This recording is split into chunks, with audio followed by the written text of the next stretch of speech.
Mymensingh city কর্পোরেশনের mayor ও কাউন্সিলরদের প্রবেশ ঠেকাতে সোমবার সকাল থেকে এই অবস্থান বিএনপি ও এর অঙ্গ সংগঠনের নেতাকর্মীদের। রোববার মেয়র ইকরামুল হক টিটু সিটি কর্পোরেশনে অফিস করেছেন। এমন খবরে বিক্ষুব্ধ হয়ে ওঠেন বৈষম্য বিরোধী ছাত্র আন্দোলন এবং বিএনপির নেতাকর্মীরা। তারা সিটি কর্পোরেশন ঘেরাও করলে সবার অগোচরে চম্পট দেয় মেয়র। ময়মনসিংহে 5 জনকে হত্যা করেছে তথাকথিত শান্ত। আমরা সেই শান্তকে গ্রেপ্তার চাই, শান্তর ফাঁসি চাই এবং শান্তর দূষর যারা আছে সিটিতে, পৌরসভায় এবং উপজেলায়, তাদের দূষরদেরকে গ্রেপ্তার করে আইনের আওতায় এনে সর্বোচ্চ শাস্তি, ফাঁসি দিতে হবে তাদেরকে।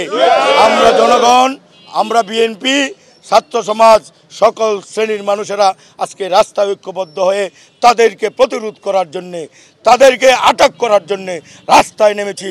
তাদেরকে গ্রেপ্তার করে, তাদেরকে ধরে আইনের কাছে সুপর্দ করেই আমরা করে ফিরব। বিএনপি নেতাদের দাবি, স্বৈরাচার সরকারের আমলে যারা জনপ্রতিনিধি নির্বাচিত হয়েছিলেন তাদেরকে প্রতিহত করতে মাঠে কাজ করছে বিএনপি।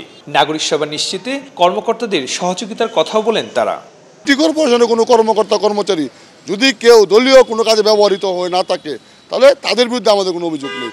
যদি কেউ সরকারি চাকরি করে দলীয় কার্যালয়ে দলীয় মিছিল মিটিং করে থাকে এবং আমাদের কাছে সুনির্দিষ্ট কোনো প্রমাণ থাকে তাহলে তাদের বিরুদ্ধে আমাদের একই অভিযোগ থাকবে।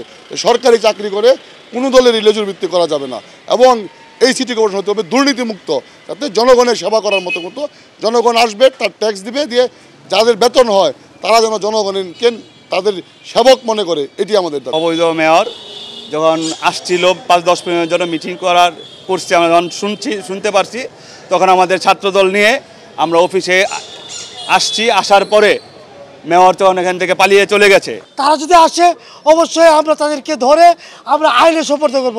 আমাদের নেতাকর্মীদেরকে বলা হয়েছে তারা যদি কেউ আইন নিজের হাতে তুলে না নেয়, আমরা আইনের প্রতি শ্রদ্ধাশীল।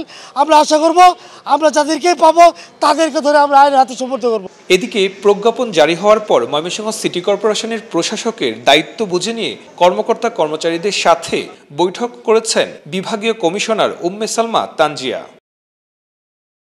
সুলতান মাহমুদ কনিক, চ্যানেল 24, ময়মনসিংহ।